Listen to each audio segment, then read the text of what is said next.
Hello बच्चा party, हम कर रहे हैं चैप्टर 5 एक्सरसाइज 5.2। कल समझा था हमने बहुत इंपॉर्टेंट कॉन्सेप्ट ट्रांसवर्सल का कि what is parallel lines and transversal, क्या उसमें एंगल्स बनते हैं। उन सभी प्रॉपर्टीज़ को हम आज यूज़ करेंगे और अपने क्वेश्चंस को सॉल्व करेंगे। देखिए क्वेश्चन नंबर 2 क्या है आपका। ठीक है, जो मैंने कल प्रॉपर्टीज़ बताई थी उनको अच्छी तरीके से अपने दिमाग में बिठा लीजिए, तभी आप क्वेश्चन को बहुत अच्छी तरीके से सॉल्व कर पाएंगे। क्वेश्चन नंबर 2 है in the adjoining figure identify. चलिए फिगर देख लेते हैं क्या हमारे पास है। ये हमारे पास फिगर है इस तरीके से।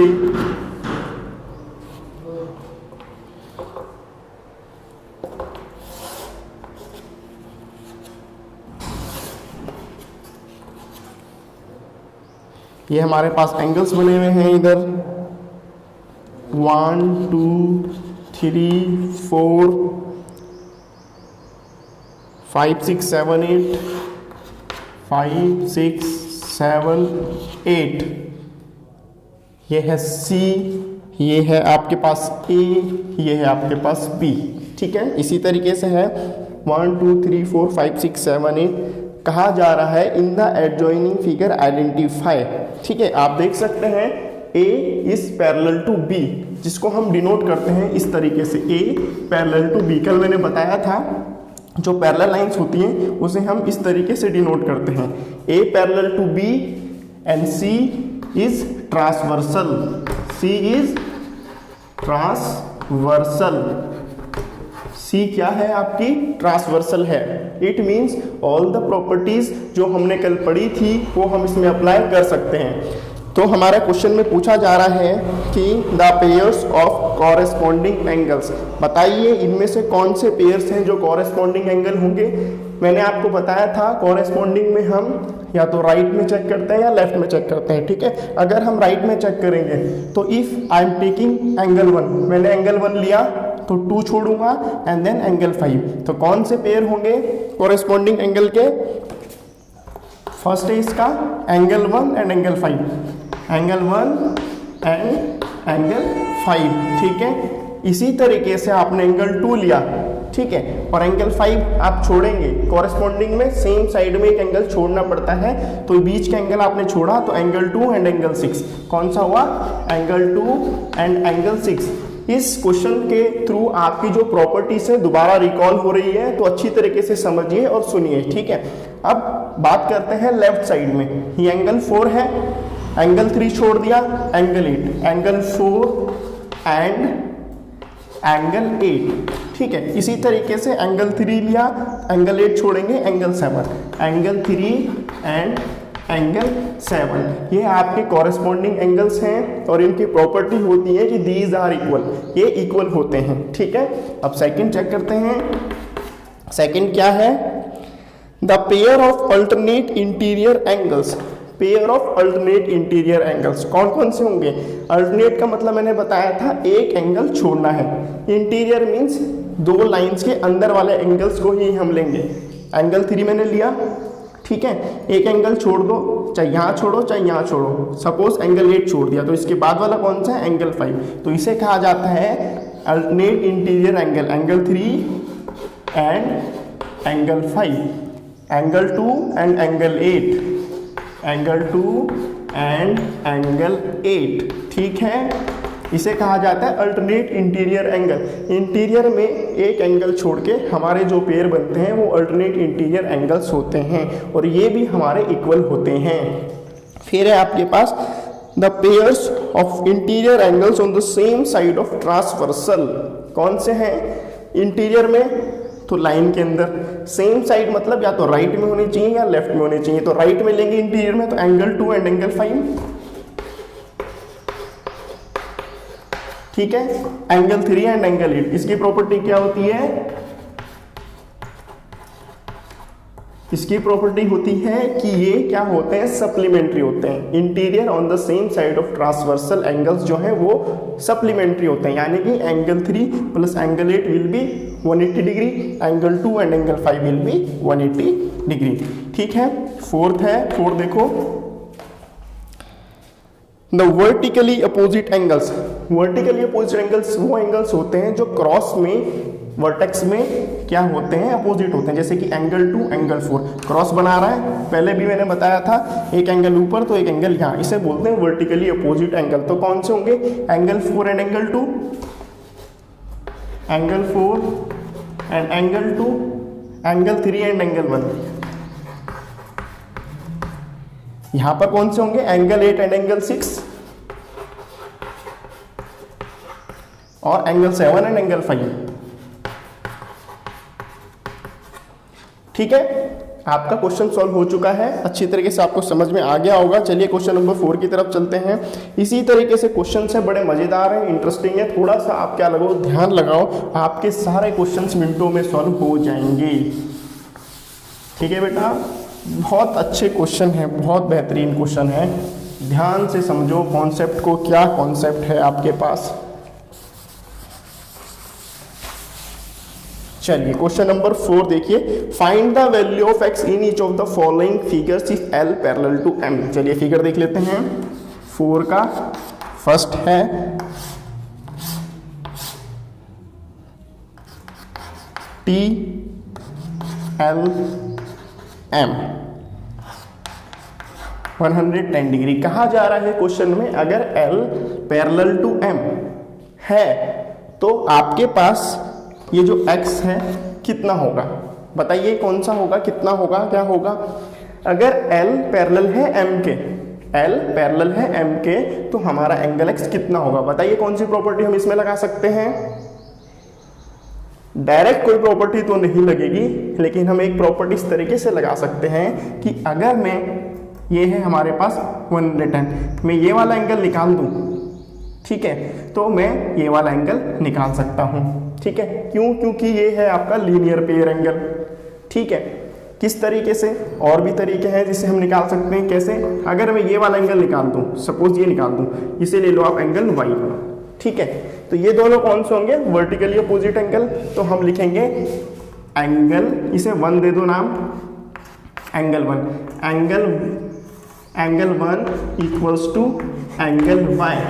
एंगल 1 और ये y जो है ये इक्वल होंगे, क्यों होंगे, vertically opposite angles.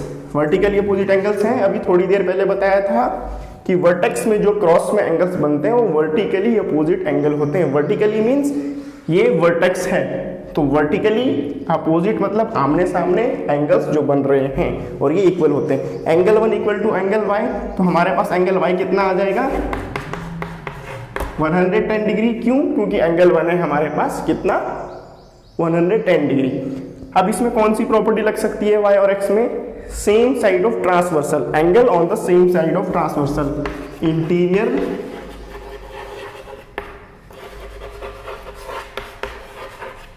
Angles on the same side of transversal. क्या बनेगा, angle y plus angle x equal to 180 degree, ये इसकी प्रॉपर्टी है। ठीक है, एंगल x गिवन है, नहीं, एंगल y गिवन है, yes, 110 degree plus angle x equal to 180 degree. ठीक है, x इधर ही रहेगा, 110 उधर जाएगा तो माइनस का होगा, तो एंगल x कितना हो जाएगा, 70 डिग्री। तो ये आ जाएगा आपके पास 70 डिग्री। x की वैल्यू क्या होगी, 70 डिग्री। बहुत सिंपल है, पहले वर्टिकली अपोजिट यूज करके ये वाला एंगल निकाला, प्रॉपर्टी को फिर यूज करके एंगल x निकाला। इसीलिए अगर कभी डायरेक्ट प्रॉपर्टी नहीं लगे तो आप देखिए कौन सी प्रॉपर्टी आप लगा सकते हो और किसकी हेल्प से आप आंसर को फाइंड आउट कर सकते हो। सेकंड वाला देखिए, इसका सेकंड वाला इजी है, बस आपको थोड़ा सा समझना होगा कि क्वेश्चन किस तरीके का है। ठीक है, कैसे, अभी देखो आप, आपके पास गिवन है 2 लाइन इस तरीके से और 2 लाइन इस तरीके से। ठीक है, यहाँ पे ये 110 डिग्री गिवन है, यहाँ पे ये 80 डिग्री गिवन है और आपको निकालना है x। ठीक है, ये आपके पास L है, ये M है, ये 4 का सेकंड पार्ट है। अब आपके पास गिवन है L parallel to M, angle X कितना होगा, इसमें डायरेक्ट निकल रहा है, ये दो लाइन पैरेलल है, ठीक है, ये एंगल सेम साइड में बन रहा है, एक एंगल छूट रहा है, तो कौन सा होगा, पेयर ऑफ कोरेस्पॉन्डिंग एंगल्स। तो हम कह सकते हैं इसे एंगल 1 ले लो, angle 1 equals to angle XY, corresponding angles. कौन से एंगल्स होंगे, कोरेस्पॉन्डिंग एंगल्स। तो एंगल 1 कितना है 110 डिग्री, तो एंगल X कितना होगा 110 डिग्री। सॉल्व, क्वेश्चन आपका सॉल्व हो चुका है। इसमें बिल्कुल डायरेक्ट आंसर है। 80 जो आपके पास गिवन है ये सिर्फ आपको कंफ्यूज करने के लिए दिया गया है और कुछ भी नहीं, ठीक है। क्वेश्चन नंबर 5 देखिए।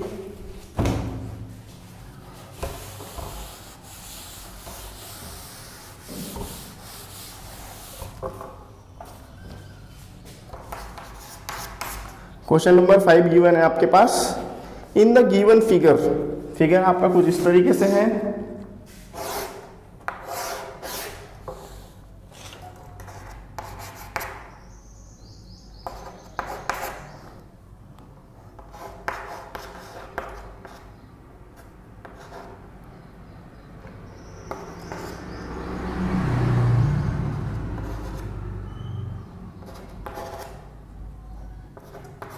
ठीक है, आपके पास क्वेश्चन नंबर 5 गिवन है, in the given figure given है, the arms of two angles are parallel, यानी कि ये दोनों पैरेलल हैं, ये दोनों पैरेलल हैं, ठीक है, ये दोनों पैरेलल हैं, ये दोनों पैरेलल है।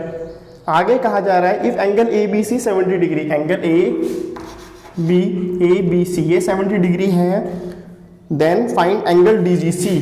फर्स्ट क्या निकाल रहे हैं, एंगल DGC कौन सा होगा, DGC, आप बताओ कौन सा होगा DGC, ये वाला एंगल। अगर आप ध्यान से देखो, ठीक है, और मैं इस लाइन को एक्सटेंड कर दूं इस तरीके से, ठीक है, तो आप देख सकते हैं कि ये दो पैरेलल लाइंस हैं और ये ट्रांसवर्सल है, ठीक है। इसी तरीके से ये दो लाइंस जो हैं पैरेलल हैं और ये इसकी ट्रांसवर्सल है। अगर ये ट्रांसवर्सल है इन दो लाइंस में, एक ये वाली लाइन और एक वाली लाइन, तो ये ट्रांसवर्सल है, तो इसमें कौन सा एंगल्स हम लगा सकते हैं, corresponding angles. Angle B will be equal to angle G, क्योंकि ट्रांसवर्सल के सेम साइड में कॉरेस्पॉन्डिंग एंगल्स होते हैं। तो हम कह सकते हैं angle B equals to angle G, क्यों, pair of corresponding angles, pair of corresponding angles. तो एंगल B कितना है 70 डिग्री, तो एंगल G कितना आ जाएगा 70 degree. It means angle DGC, जिसको आप ये भी लिख सकते हो एंगल DGC 70 डिग्री, क्योंकि पेयर ऑफ कॉरेस्पॉन्डिंग एंगल है। इसी तरीके से एंगल DEF निकालना है, DEF ये वाला, ठीक है। अब ये देखो, ये ट्रांसवर्सल है, ये दोनों पैरेलल लाइंस हैं, तो angle G will be equal to angle E। तो हम लिखेंगे एंगल, सेकेंड वाला है angle G equal to angle E, क्यों, क्योंकि ये ट्रांसवर्सल है, ये पैरेलल लाइंस हैं, सिर्फ आपको कॉन्सेप्ट को समझने के ऊपर बात है। ये क्या होगा 70 डिग्री, तो एंगल E कितना होगा, angle E will be 70 degree, क्यों है कॉरेस्पॉन्डिंग एंगल, शॉर्ट में लिखा है मैंने C.A, corresponding angle. Chartered accountant मत समझ लेना इसे, ये कॉरेस्पॉन्डिंग एंगल्स है, ठीक है। अब है आपके पास क्वेश्चन नंबर 6, ठीक है। क्वेश्चन नंबर 6 इजी है काफ़ी, इसे हम करेंगे कल। आज के लिए इतना ही। आपको वीडियो अच्छी लगी है तो सब्सक्राइब करें चैनल, ठीक है, लाइक करें, शेयर करें और अच्छे से समझें और धड़ाधड़ से प्रैक्टिस करें, ठीक है।